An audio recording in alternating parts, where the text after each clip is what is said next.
जैन साथियों, आज हम साइंस के महत्वपूर्ण प्रश्न बताएंगे। ठीक है दोस्तों, जो आगामी परीक्षाओं के लिए बहुत महत्वपूर्ण है। देखिए, पहला है, कौन सी गैस चूने के पानी को दूधिया बना देती है?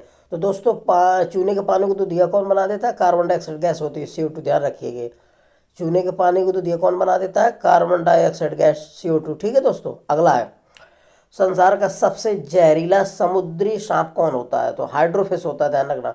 संसार का सबसे जहरीला समुद्री सांप कौन होता है? हाइड्रोफिश। ठीक है दोस्तों, अगला है, निमोनिया से पीड़ित व्यक्ति को कौन सी गैस दी जाती है? तो ऑक्सीजन दी जाती है, ध्यान रखना, ऑक्सीजन गैस। यदि कोई व्यक्ति निमोनिया से पीड़ित है तो उसे श्वसन क्रिया के लिए ऑक्सीजन गैस दी जाती है। ठीक है दोस्तों, निमोनिया से पीड़ित व्यक्ति को कौन सी गैस दी जाती है? तो ऑक्सीजन। अगला है, कोयले की खानों से कौन सी गैस निकलती है? तो मेथेन, CH4। ध्यान रखना, कोयले के जो खाने होती हैं उससे कौन सी गैस निकलती है?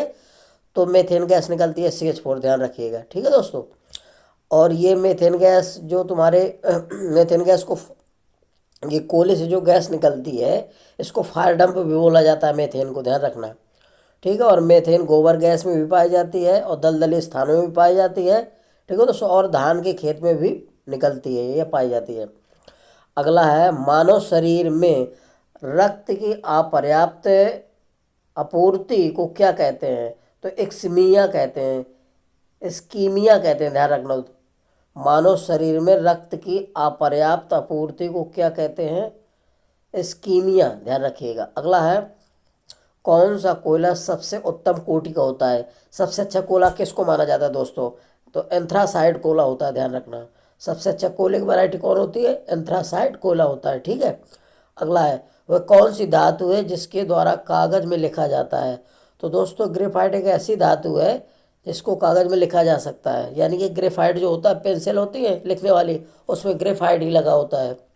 तो पूछा जाता है दोस्तों, वह कौन सी धातु है जिसके द्वारा कागज में लिखा जाता है? तो ग्रेफाइट है। ठीक है दोस्तों, अगला, भविष्य का ईंधन किसे कहा जाता है? तो हाइड्रोजन को भविष्य का ईंधन माना जाता है, ध्यान रखना। भविष्य का ईंधन किसे कहा जाता है? हाइड्रोजन को। ठीक है दोस्तों, अगला है, स्तनधारी वर्ग के रक्त में केवल पाया जाता है क्या? प्लेटलेट्स पाया जाता है, ध्यान रखना। जो स्तनधारी वर्ग के रक्त है उसमें क्या पाया जाता है? प्लेटलेट्स पाए जाते हैं, ध्यान रखना। स्तनधारी वर्ग के रक्त में केवल क्या पाया जाता है? तो प्लेटलेट्स। ठीक है दोस्तों, अगला, कार्बोहाइड्रेट का पाचन किस एंजाइम द्वारा होता है?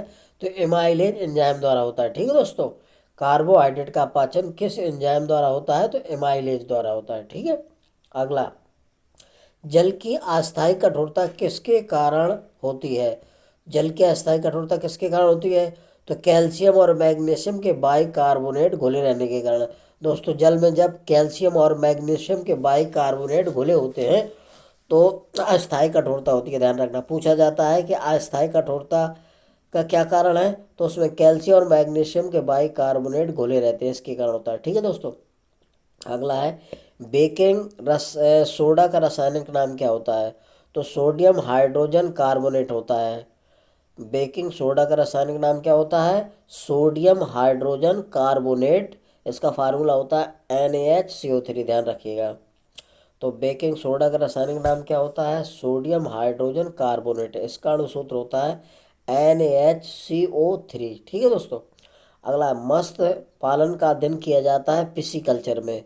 मत्स्य पालन का अध्ययन किया जाता है पिसीकल्चर के अंतर्गत, ध्यान रखना। मत्स्य पालन का अध्ययन किया जाता है पिसीकल्चर में।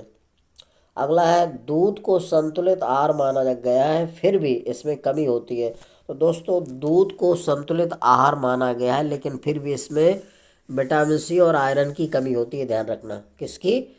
विटामिन सी और आयरन की कमी होती है। ठीक है दोस्तों, दूध को संतुलित आहार माना जाता है फिर भी इसमें कमी होती है विटामिन सी और आयरन की। अगला है, जल में घुलनशील विटामिन कौन है? तो जल में घुलनशील विटामिन बी और सी होते हैं, ध्यान रखना। जल में घुलनशील विटामिन कौन होते हैं? बी और सी। और बी और सी को छोड़कर बाकी वसा में घुलनशील होते हैं, जैसे ए हो गया, डी हो गया, ई है, के है। शेष जितने विटामिन होते हैं सभी वसा में घुलनशील होते हैं, बी और सी को छोड़कर। बी और सी जल में घुलनशील विटामिन होते हैं। ठीक है दोस्तों, यदि मेरा वीडियो आपको अच्छा लग रहा है तो दोस्तों मेरे वीडियो को लाइक और सब्सक्राइब अवश्य करिए। जय हिंद साथियों।